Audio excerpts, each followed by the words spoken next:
había...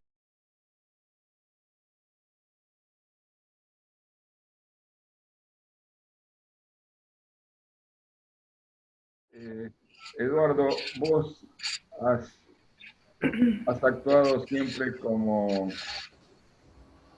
en esta última etapa, digamos, como anfitrión y sobre todo usar la herramienta de la UTN. Así que verdaderamente te agradecemos porque además de toda tu participación en el Ateneo, eh, te has ofrecido para dar esta charla de Hilbert y Fourier hacia la física moderna. Nos interesa todo. Sé que por tu forma de ser lo vas a hacer muy ameno, muy agradable y todo esa resistencia que a veces hay o preconceptos que hay acerca de la matemática, vas a poder cambiar eso y brindarnos conocimientos que nos vienen muy bien a todos porque nos enriquecen y nos dan puertas, nos dan salidas para seguir estudiando. Nosotros, como grupo, en el Ateneo, buscamos esto, poder aprender y sentirnos felices de aprender. Buscar las relaciones humanas y sentirnos felices de poder relacionarnos. Sobre todo por esto que se aplica en el Ateneo, que es la buena onda. De esta manera, vos que te identificaste plenamente con este grupo, eh, simplemente te decimos muchas gracias y te dejamos el micrófono a tu disposición para darnos la charla que yo sé que va a ser brillante. Así que adelante, Eduardo. Bueno, Raúl, el hombre no solamente vive de pan, sino también del estímulo. Así que yo te agradezco esta presentación, la confianza que han depositado en mí y voy a tratar de ser ameno, a menos que me salga mal. Así que vamos a empezar la charla de hoy. Tiene como objetivo brindar las herramientas o parte de las herramientas que están a mi alcance para ponerlas al servicio de los estudiantes eternos que somos, para comprender algunas cosas más del universo, el macro y el micro, que tanto nos llama a la curiosidad y que permanentemente nos impele a ahondar en el de dónde venimos y hacia dónde vamos, que son las dos grandes preguntas del ser humano.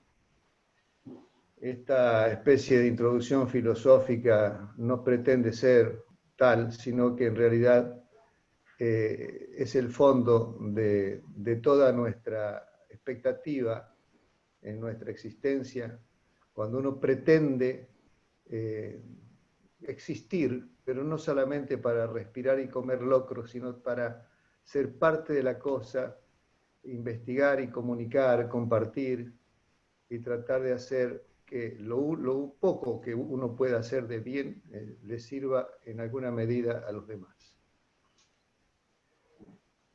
Entonces, diciendo y haciendo.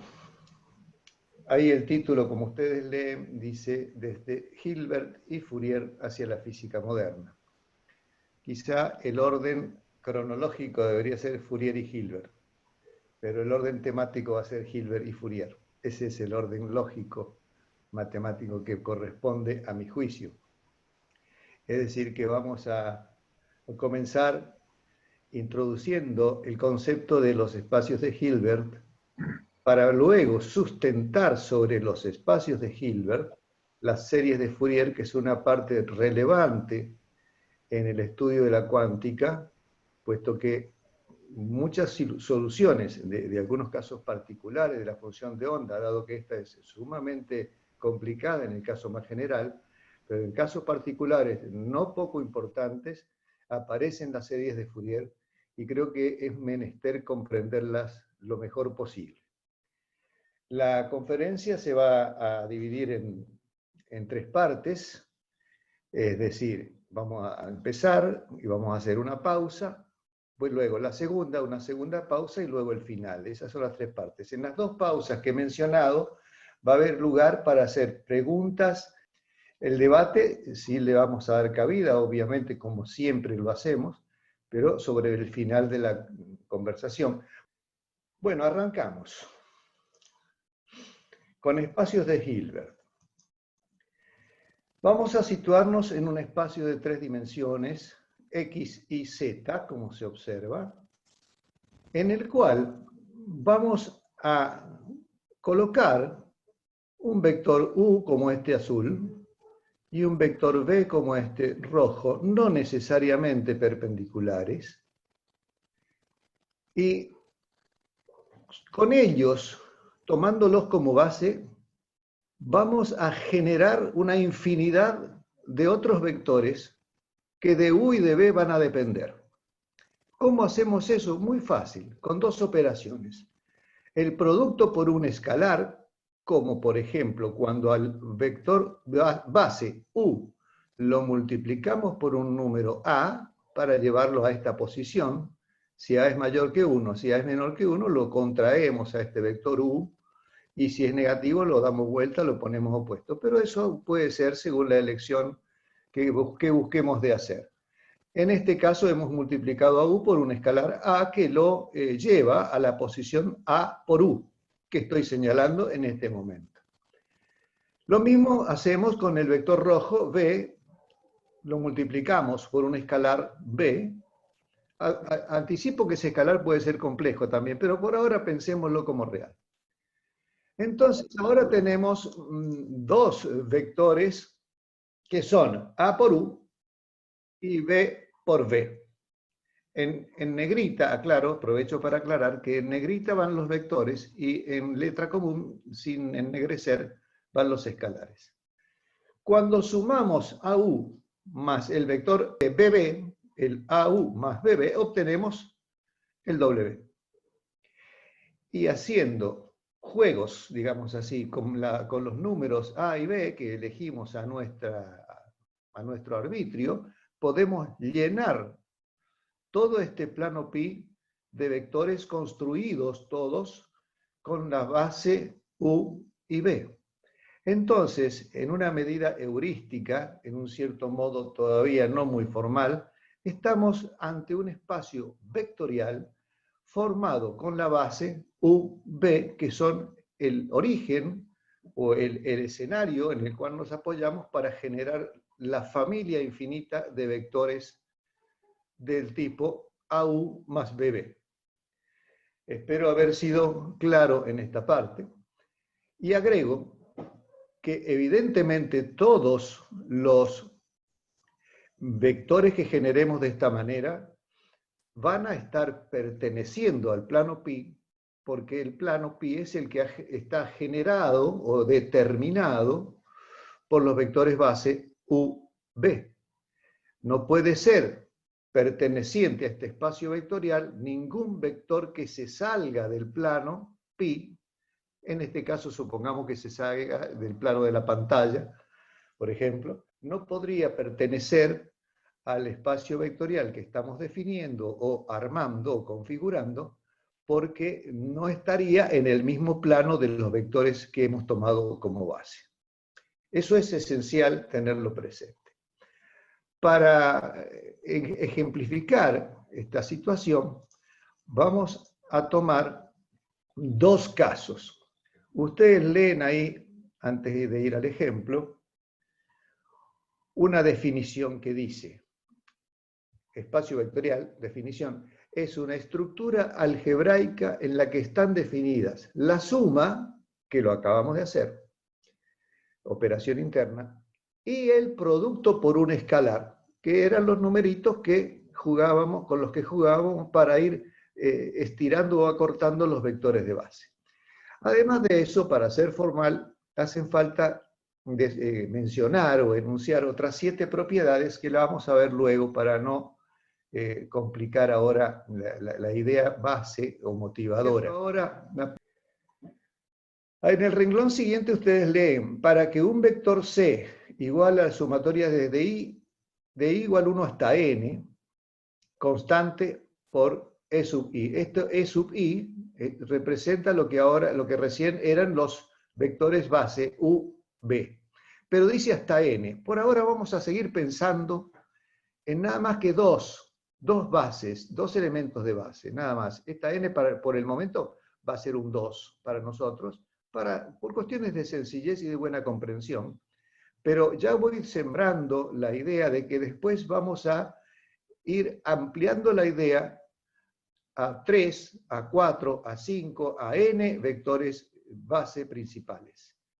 Entonces, volviendo a la idea, voy a volver a colocar un poquito la imagen anterior, a lo que teníamos antes, con dos vectores base de sustentación para estos espacios. Vamos a hacer dos ejemplos. Proponemos en el ejemplo 1 que el vector 1, 2, 3, es decir, que tiene una componente 1 en el eje de las X, un 2 en el eje de las Y, un 3 en el eje de la Z, nos preguntamos si existe alguna combinación lineal para que ese vector pertenezca al espacio vectorial dado por el E1, que sería el vector U del ejemplo anterior, 1, 3, 5, y el vector B del ejemplo anterior, el 0, 1, 0. Es decir, ordenando de nuevo la cosa, tenemos dos vectores base, que ahora en lugar de llamarse U y B se llaman E1 y E2, que están con estas componentes que se señalan acá. Si el vector propuesto, este vector 1, 2, 3, perteneciera al plano que conforman E1 y E2, estos números deben quedar satisfechos en este sistema de ecuaciones, para los cuales ponemos dos constantes indeterminadas que queremos determinar para ver si efectivamente tiene sentido, tiene solución. Pero chocamos con un problema en este primer ejemplo. La constante C sub 1 que proponemos para ver qué valor debe tomar, vemos que por un lado toma un valor 1 y por otro lado toma un valor 3/5. Es decir, no puede ser. Una constante debe mantener su valor. Por lo tanto, el vector propuesto es imposible que pertenezca al espacio vectorial que es generado por E1 y E2, por el V de antes. En el segundo ejemplo, proponemos otro vector, el 1, 5, 5. Es decir, un vector que tiene por componente 1 en el eje de las X, 5 en el eje de las Y, y 5 en la dirección de las Z. En este caso, al plantear el sistema que va igualando las componentes con las combinaciones lineales de las componentes homónimas de los vectores base, etcétera, etcétera, vemos que sí tiene solución única. Es importante subrayar que la solución es única, no puede ser ambigua, porque la constante C sub 1 vale 1 y no se mueve de ese valor, y la constante 2 que necesitamos poner para que ese vector sea construido con estas bases, vale 2. Y también esa constante 2 es 2 y no se mueve de ese valor. Por lo tanto, al tener solución única este sistema para este vector 1, 5, 5, decimos que este vector 1, 5, 5 sí pertenece al espacio generado por los vectores bases E1 y E2. Hecho esto, si se ha entendido, espero que se vaya entendiendo, dejo sembrada o injertada la idea de que después, en lugar de ser dos vectores bases, pueden ser mayor número de vectores originales, sustento base de espacios vectoriales de mayor número de dimensiones. Porque esa es la idea que vamos a ir haciendo. Vamos a ir generando el concepto sobre un par de dimensiones, 3, después iremos a 4, 5, 6, de manera fluida, rápida, para ir ampliando y extendiendo la idea a una dimensión arbitraria. Vamos a leer un poquito. Los espacios vectoriales tienen aplicaciones en muchas ramas de la matemática, la ciencia y la ingeniería. Se utilizan en métodos como las series de Fourier. Digo que estos párrafos los tomo de la bibliografía, o sea que no estoy haciendo uso de lo que el mundo matemático plantea y postula y usa normalmente. Entonces, se utilizan estos espacios en métodos como las series de Fourier, que se emplean en las rutinas modernas de compresión de imágenes y sonido, o proporcionan el marco para resolver ecuaciones diferenciales parciales lineales. No se asusten aquellos que no manejan ecuaciones diferenciales. Son distintas aplicaciones, importantes por supuesto. Además, los espacios vectoriales proveen una forma abstracta libre de coordenadas para tratar con objetos geométricos y físicos, tales como los tensores. Otra palabrota que puede ser dura para los que no entienden eso, no se preocupen. Los vectores son tensores de orden 1, las constantes son tensores de orden 0, pero también hay tensores de segundo orden, tercer orden, etc. No se hagan mucho problema. Y los que ya manejan la idea, vamos adelante. Estos tensores permiten a su vez estudiar las propiedades locales de variedades mediante técnicas de linealización. ¿Y qué son variedades? Podemos decir que un punto es una cero variedad, porque tiene dimensión cero. Una curva, una línea, es una variedad 1 o 1 variedad. Una superficie es una 2 variedad. Fíjense, imaginen una sábana que es, obviamente, supongamos que está flotando la sábana cuando estamos haciendo nuestra habitación.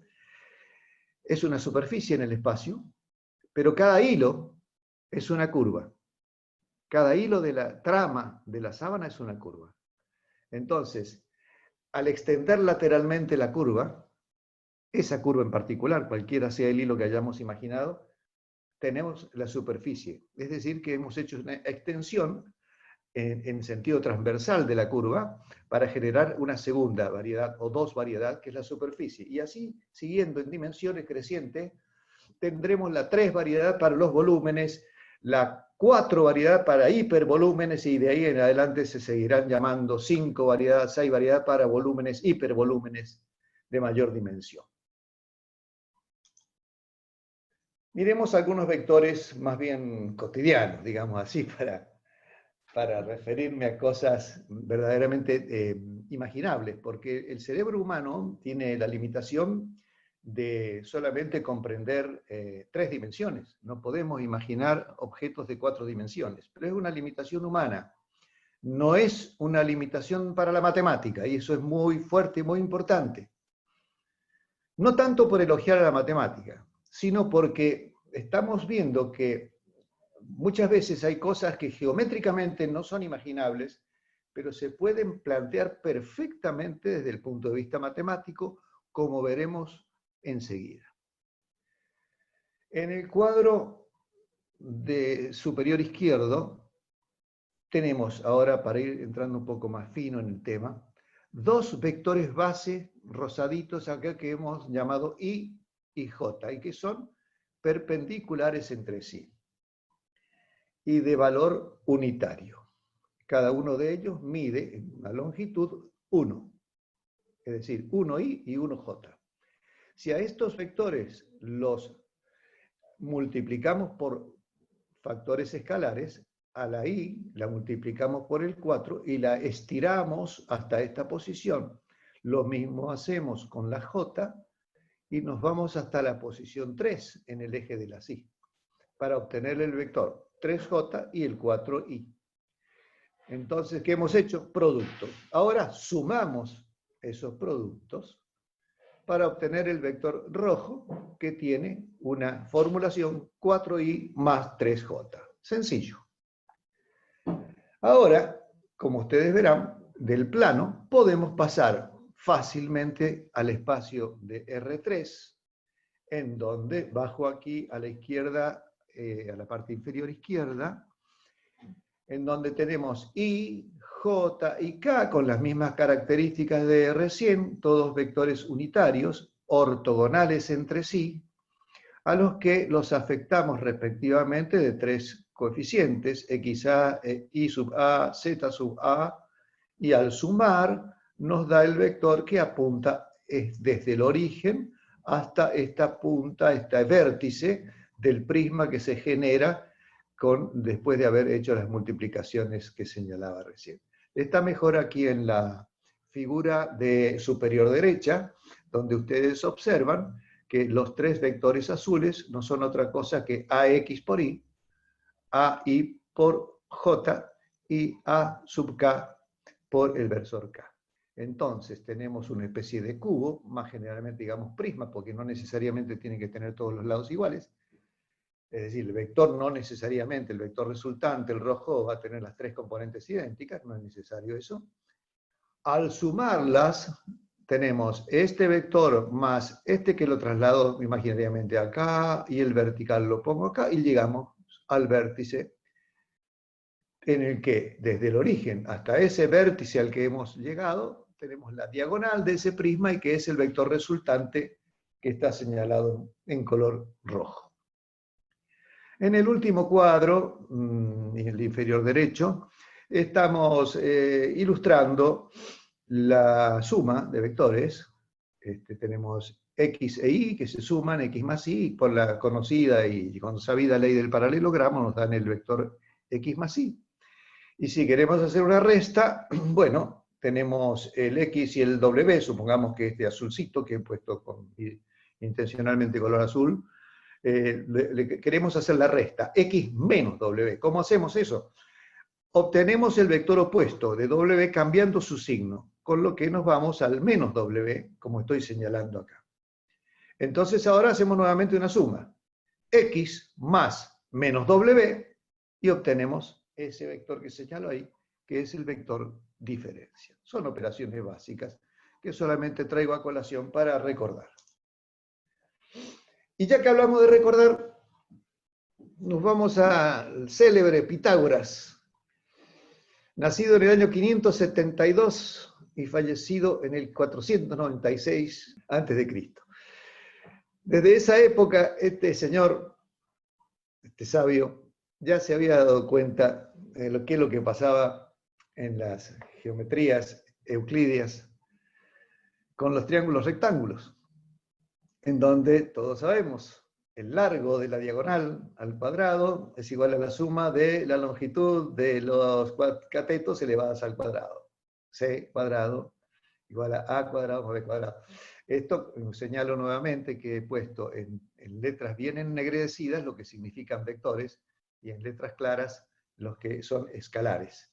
Porque es muy distinto hablar de un vector que de hablar de su longitud. Es decir, que si sumamos vectores, como dice aquí suma vectorial, C es igual al vector, el vector C es igual al vector A más el vector B.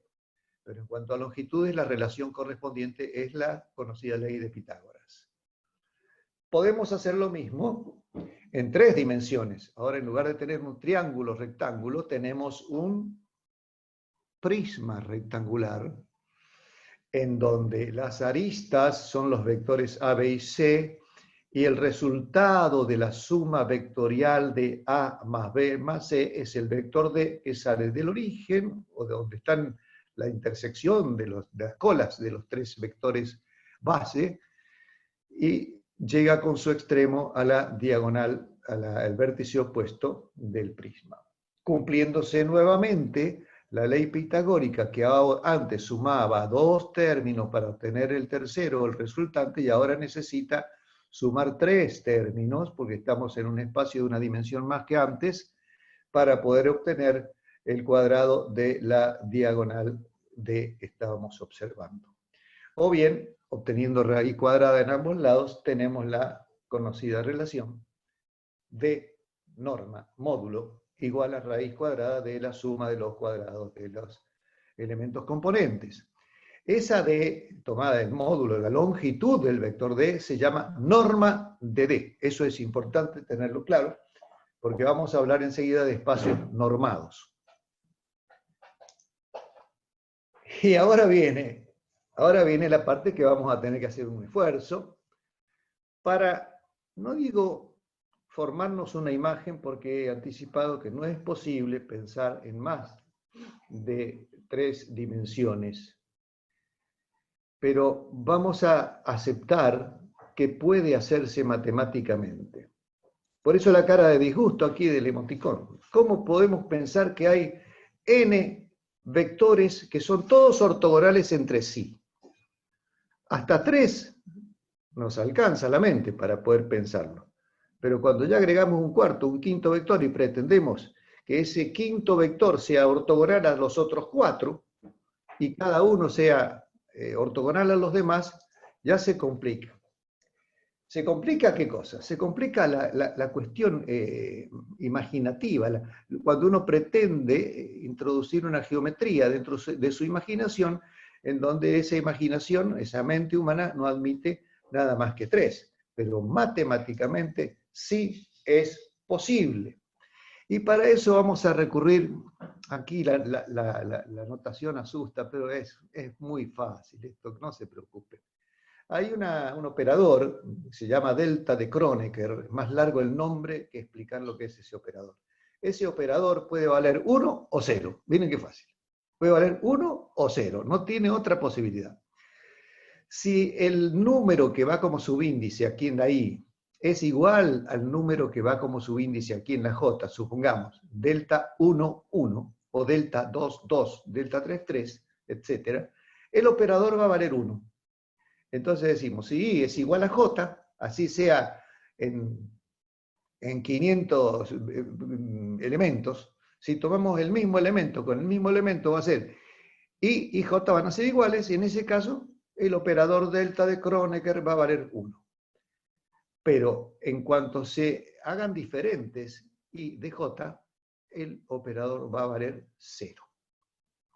Eso tiene que quedar muy claro. Entonces, repito, si vemos que este operador con I y con J, cuando toma valores particulares la I y la J, son iguales, da 1. Si son distintos, va a pasar a valer 0.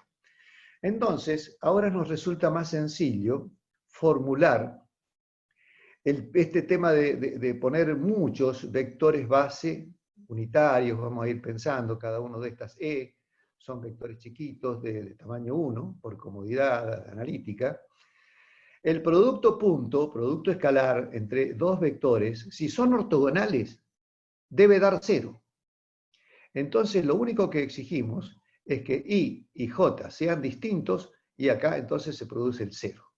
Por lo tanto, si yo de este conjunto de infinitos versores o vectores base, E sub n, donde n es 0, 1, 2, 3, 4, 500, 501, muchísimos, tomamos uno con cualquiera de los otros, vamos a tener que I y J son distintos, y E sub I, punto, E sub J va a ser 0, lo que indica perpendicularidad u ortogonalidad entre los vectores. Por lo tanto, no va a ser difícil plantear matemáticamente que de una bolsa llena, por decirlo así, una bolsa llena de vectorcitos E sub I, E sub J, cada uno de ellos con otro distinto siempre nos da el 0, porque todos ellos exigimos que sean ortogonales entre sí. Y si tomáramos un vector consigo mismo, es imposible que una entidad pueda ser ortogonal a sí misma. Por lo tanto, ahí no nos va a dar el 0, sino que nos va a dar el 1 por esta primera condición. Entonces, en tanto y en cuanto EI y EJ tengan un I y un J distinto, van a dar un 0. Cualquiera sea el I y cualquiera sea el J, mientras no sean iguales, que estemos tomando. Entonces podemos entender fácilmente o plantear matemáticamente que si nosotros pretendemos dibujar espacios con muchas dimensiones ortogonales, con solo entender que cualquier vector en particular tomado y haciendo el producto escalar con cualquier otro, ese producto escalar debe ser nulo. Y vamos también anticipando algunas ideas para que más adelante, todavía no es el momento, pero voy adelantando alguna idea, que en lugar de vectores de base, vamos a usar funciones de base para poder combinarlas de la misma manera que hicimos recién con U y con B, y usando escalares de ponderación, en vez de vectores base, vamos a hacer lo propio con funciones base. Pero lo vamos a hacer en su momento. Por ahora es simplemente una primicia de noticias, por hacerlo así como dicen los noticieros en sus titulares. Sean pacientes, por favor. Bueno, acá estoy reiterando en esta nueva slide más o menos lo que he dicho, pero para poder ir de a poquito, vamos a ir tranquilos.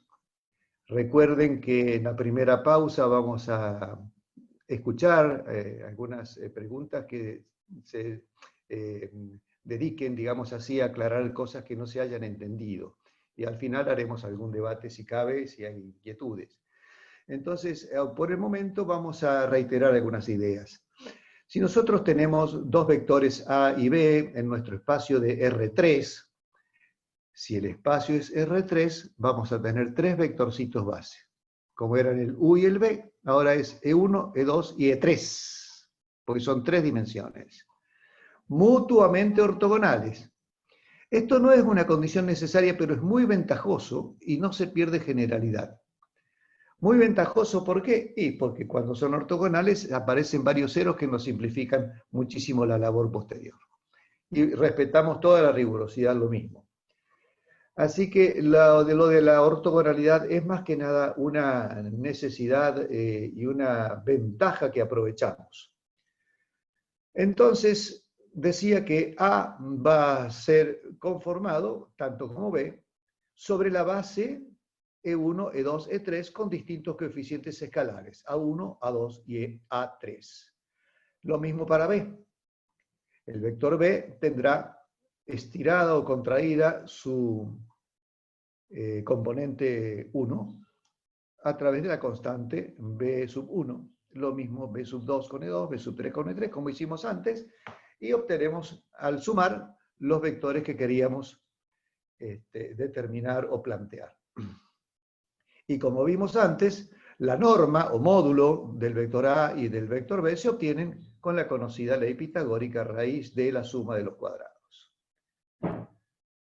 Por otra parte, cabe recordar, ya que veníamos hablando del producto punto, para los que no se acuerdan, el producto punto, producto escalar, también llamado producto interno, se consigue fácilmente tomando la componente 1, 1, la componente 2, 2, 3, 3, etc., sumando los productos de las componentes homónimas, es decir, A sub 1 por B sub 1, más A sub 2 por B sub 2, más A sub 3 por B sub 3, y hasta aquí llegamos al 3 porque hemos planteado un espacio en R3. Si lo hubiéramos hecho en un número mayor de dimensiones, seguiríamos con la suma 4, 5, hasta llegar hasta la dimensión que corresponde, que es lo que justamente vengo a hacer ahora. Entonces, remarcando, el producto escalar, producto punto o producto interno se obtiene sumando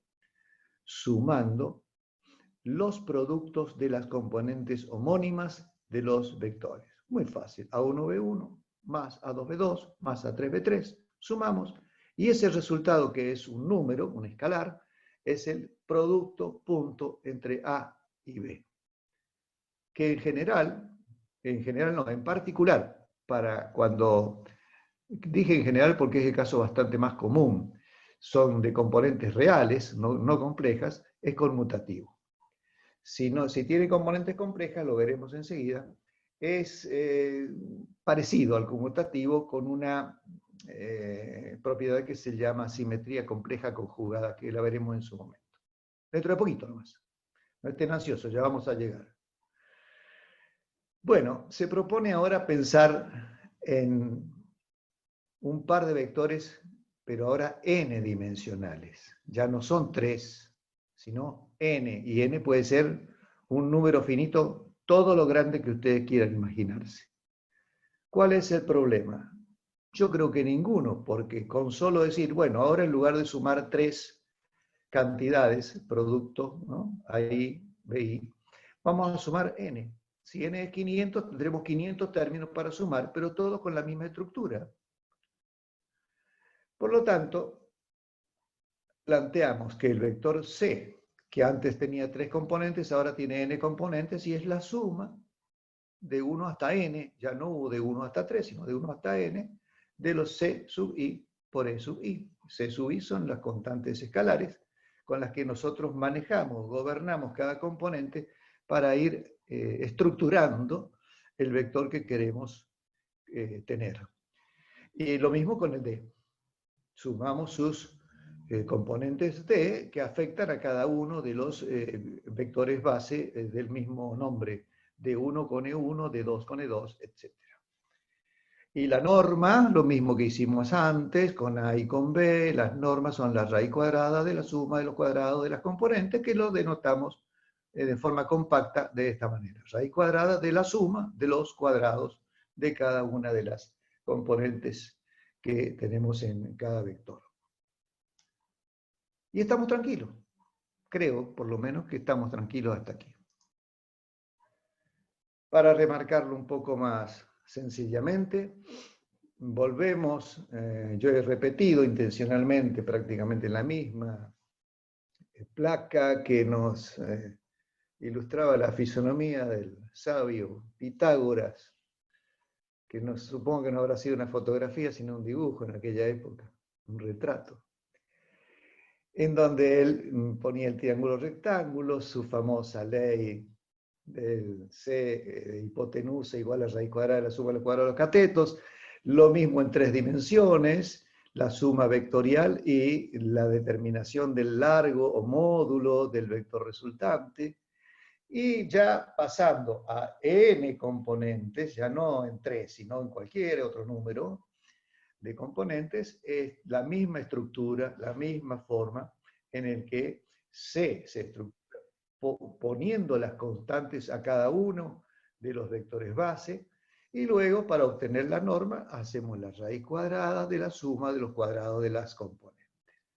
Todo igual, nada más que yendo de 2 a 3 y de 3 a n dimensiones, pero con la misma idea. ¿Y la idea de quién era? De que la idea venía de Platón. Platón era el que decía, lo importante es la idea. Y eso es lo que nos interesa a nosotros.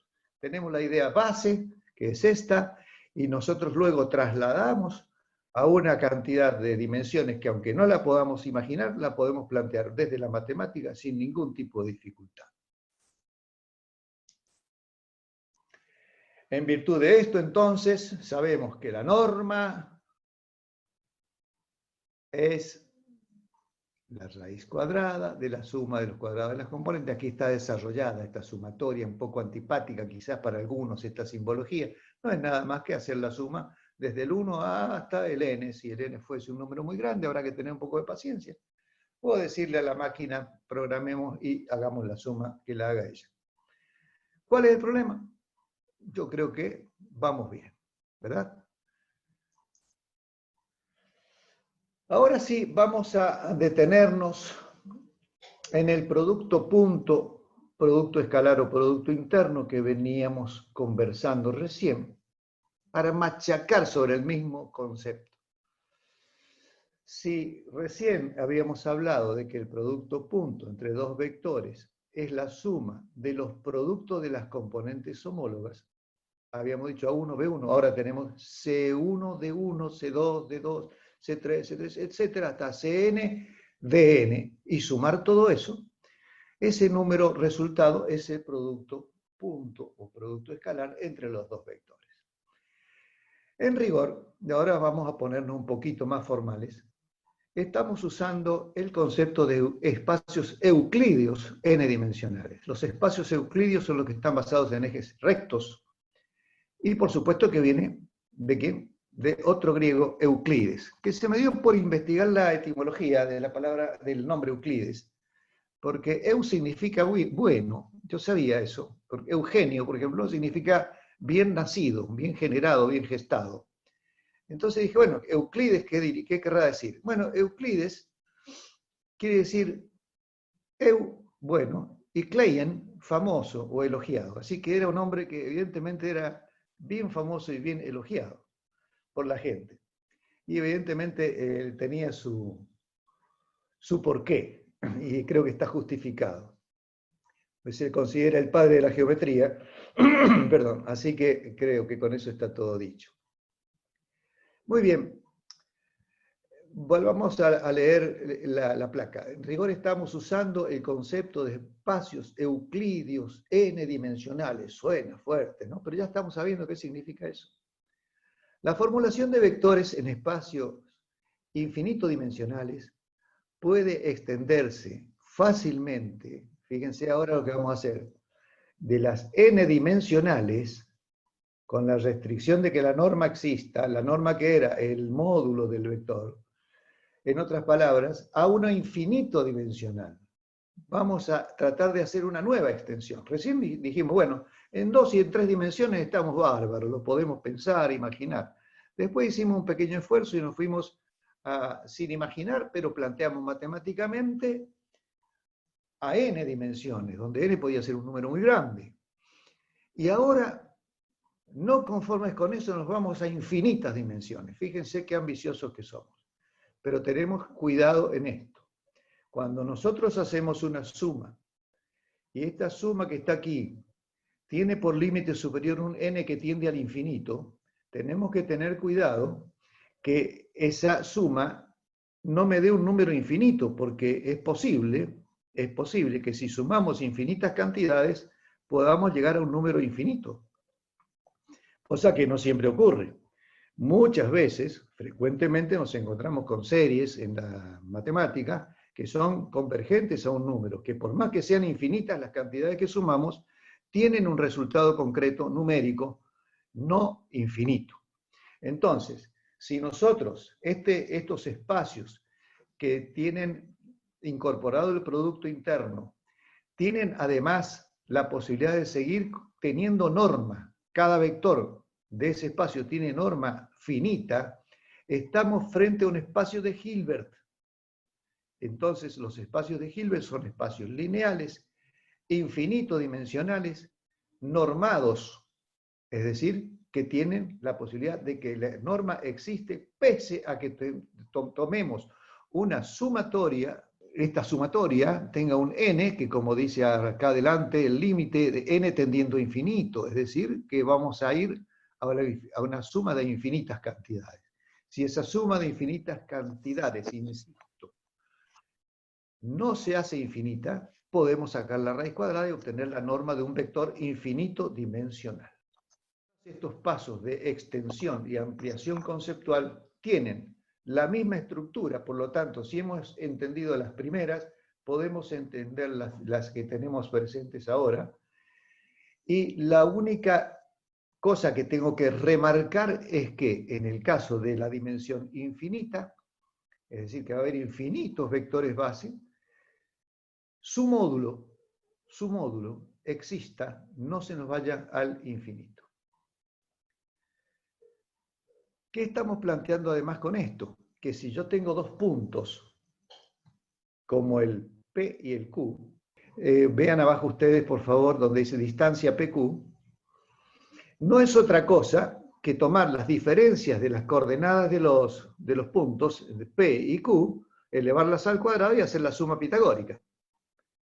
Entonces, esa distancia tiene que estar existiendo, además del producto punto, además de la norma y todo eso, para poder configurar un espacio de Hilbert. Es decir, en resumen, es un espacio lineal, n-dimensional, que tiene norma finita, alcanzable, y que está definida la distancia entre dos puntos, perfectamente. Eso es un espacio de Hilbert hasta que terminemos de formular las distintas propiedades que me falta, que se las prometí para más adelante. ¿Y qué son estas? Precisamente. Vayamos a la primera. Los espacios de Hilbert son espacios vectoriales infinitodimensionales que mantienen las siguientes propiedades. Si V se multiplica escalarmente por sí mismo, si V no es nulo, que sería un caso trivial, el resultado tiene que ser mayor que 0. Y si nos da 0 es porque el vector V es 0. No puede ser de otra manera. En la propiedad número 3 estamos planteando la propiedad distributiva respecto de la suma, es decir, U punto, acá figura una coma, pero véanlo como un punto, producto punto la suma de B más W es U.B más U.W. Luego, otra que parece lo mismo que la de arriba, pero como hice una salvedad respecto de la propiedad conmutativa, bueno, está formulado en que la suma se distribuye en el producto. Pero si hacemos el ejercicio mental de comparar el primer miembro con el segundo, es más o menos lo mismo que lo de arriba. Pero acá viene la diferencia. En la propiedad número 5, si en U y O en B hubiesen cantidades complejas, al conmutar B con U, como se ve a la derecha, si hay cantidades complejas tenemos que elegir el complejo conjugado del resultado al haber invertido la cosa. Si se trata de cantidades reales, fíjense cómo reaparece todo. Si son cantidades reales, hacer el conjugado no tiene ningún sentido, porque vuelve a ser el mismo número. Entonces, esa rayita no la vemos, la ignoramos, y U.B es igual a B.U si son reales. Si son complejos, tenemos que hacer el conjugado. ¿Qué era el conjugado? Era cambiarle de signo a la parte imaginaria del número en cuestión. En la propiedad 6 nos dice que multiplicamos un escalar por un escalar al primer vector, y es lo mismo que sacar el escalar del producto punto y ponerlo allí donde se muestra. Pero si el escalar está en el segundo vector, debido a que tenemos que pensar en la no conmutatividad por el hecho de que pudiera venir alguna cantidad compleja, supongamos que alfa es complejo. Si alfa es complejo, al sacarlo, para que se mantenga la igualdad, tenemos que sacarlo como el conjugado de alfa. Si alfa fuese real, conjugarlo o no conjugarlo da lo mismo, y esta propiedad y esta otra son exactamente la misma cosa. Esas son las propiedades que faltaba mencionar por una cuestión de formalidad, pero no se hagan demasiado problemas por esta parte. Al estar definido el producto interno, producto punto o producto escalar, recuerden, son sinónimos, quedan definidas perfectamente la norma y la distancia. Pero hay una excepción que la hemos venido diciendo sin decirlo así, pero hemos venido diciéndolo. Elementos infinitodimensionales cuyas componentes no son cuadrados sumables. ¿Qué quiere decir eso? Que si sumo los cuadrados se me pasa del infinito, se me va al infinito. No son en ese caso elementos de espacios normados. ¿Por qué? Porque no podemos encontrar la norma de un vector si esta sumatoria se hace infinita. Entonces, la restricción que poníamos antes sigue presente ahora para remarcar la idea. Entonces, mientras tengamos norma y tengamos distancia en un espacio lineal infinito dimensional, estamos tranquilos de estar manejándonos en un espacio de Hilbert. Y la distancia entre un punto A y un punto B es igual a la distancia entre el punto B y el punto A. Oh, bien, es lo mismo ir que volver. Claro que sí, por supuesto. Pero sí remarcamos que no puede ser negativa. Una distancia es como decir la longitud de una regla. Tiene 30 centímetros, no puede tener menos 20 centímetros, ni menos 30. Son cantidades eminentemente positivas, a menos que el punto B y el A estén en coincidencia, y bueno, la distancia entre un punto y sí mismo es un cero. Muy bien, ahora ya estamos un poquito cansados, y vamos a decir solamente esto, como acotación. Los espacios de Hilbert, que tanto trabajo nos están dando, de extensión y extensión, de 2 a 3, de 3 a n, de n a infinito, y que la norma exista, y todo eso, y que la distancia exista, y todo eso, nos sirven para clarificar y generalizar el concepto de series de Fourier. Ustedes ya saben que estamos caminando para ese lado.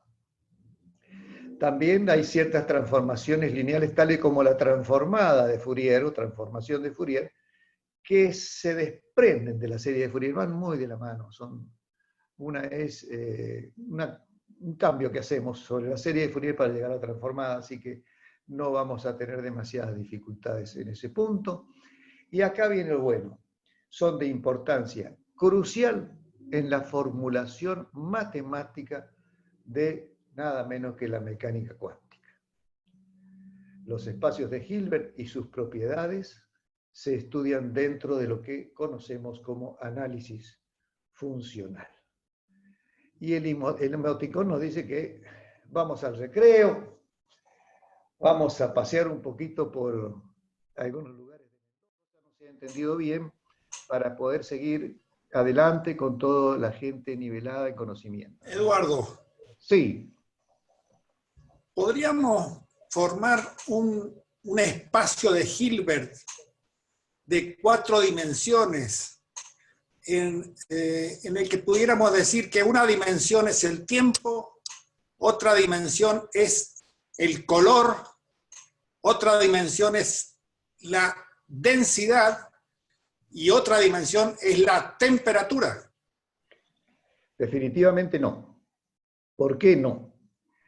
Porque cuando yo quiero establecer una norma, luego tengo que sumar temperaturas al cuadrado, con color al cuadrado, con tiempo al cuadrado, y eso no se puede hacer, porque yo no puedo sumar cantidades que no son de la misma unidad. No puedo sumar temperatura con presión con volumen, por ejemplo. Entonces, lo que habría que hacer es adaptar esos ejes que vos mencionas, Luis, a que tengan unidades afines. Se me viene ahora a la mente un ejemplo que es muy importante y justamente está en la teoría especial de la relatividad, donde el espacio-tiempo es x1, x2 y x3, que son longitudes, y la cuarta, que es el tiempo, tiene que quedar afectada por la velocidad. Velocidad por tiempo para llevarlo, entonces podamos mantener en los 4 ejes las mismas unidades para luego poder establecer medidas que tengan sentido físico. Yo no puedo medir una distancia entre 2 puntos en donde en el espacio cada eje tiene unidades o características o son magnitudes no sumables, porque es como sumar naranjas con sillas. ¿Se entiende entonces? Perfecto. Dice No me Eduardo, ¿el aparece. espacio de Hilbert se compone de magnitudes vectoriales solamente? Eso es lo que pregunta Hugo Gasek. No, no necesariamente. Lo insinué al pasar cuando dije enseguida vamos a sustituir los vectores base por funciones ortogonales que van a ser nuestra nueva base. Así que no es restrictivo para vectores. Los espacios de Hilbert son espacios lineales n-dimensionales. Nosotros, o por lo menos yo lo he preparado a partir de las sumas de vectores por ser mucho más familiares para nosotros y parecerme más pedagógico hacerlo de esa manera. Pero no necesitamos imperiosamente, no es condición necesaria tener vectores unitarios, ortogonales, que sean esencialmente vectores para poder tener un espacio de Hilbert, por más que sea infinito dimensional. Lo que podemos incluso plantear sobre un espacio de Hilbert que esté sustentado sobre infinitas funciones base, lo vamos a ver enseguida cuando terminemos el recreo, estemos más descansados y nos pongamos a jugar con unos simpáticos jueguitos que nos van a hacer acordar a la infancia. Así que quédese tranquilo que vamos a poder plantear sobre espacios de Hilbert, sobre funciones matemáticas, escalares, complejas o no, pero vamos a poder hacerlo también, porque esto es un aparato, digamos, matemático muy fuerte, muy amplio, en el que se sustenta, como ustedes ven, la posibilidad de hablar hasta de cosas de dimensión infinita. Dicho sea de paso, ustedes habrán sentido hablar de la teoría de cuerdas, de todo este tipo de cosas que no son de mi manejo cotidiano, pero sé que hablan hasta de 11 dimensiones. Entonces, bueno, creo que si son sustentables en un espacio vectorial, el de Hilbert, si fuese adecuado para el caso, yo no lo manejo bien, si fuese adecuado para el caso, sería un ambiente bien hospitalario para este tipo de problemas. Hola Eduardo, Alfredo en estos momentos te hace una consulta, ¿cómo estás? Alfredito Pérez Rafaeli, te escucho un poquito bajo, pero te entiendo. Así es. Se me está ocurriendo, siguiendo un poquito lo que vos fuiste explicando hasta el momento, ¿es de aplicación estos espacios en el algoritmo que maneja el equipo de ecografía hoy en 4 dimensiones que se utiliza actualmente? Sí, Alfredo, con toda seguridad que sí. Pero el planteo de los espacios vectoriales es mucho más ambicioso debido a que cuando nosotros, viste cuando leímos por ahí que la superposición de ecuaciones diferenciales parciales, bueno, ahí está metida la ecuación de Schrödinger, en donde ahí podemos tener un concierto de infinitas funciones de onda que las vamos a poder sumar siempre y cuando trabajemos en un espacio hilbertiano. Así que espacios de dimensión finita, de 4, 5, por supuesto que caben bien en una infinidad de ejes, pero la respuesta es afirmativa, Alfredo, por supuesto. Y oportuna tu intervención, porque es un caso cotidiano que creo que bien vale la pena citarlo para que estemos sabiendo hasta dónde en lo cotidiano están presentes este tipo de formulaciones. Así que te agradezco la pregunta.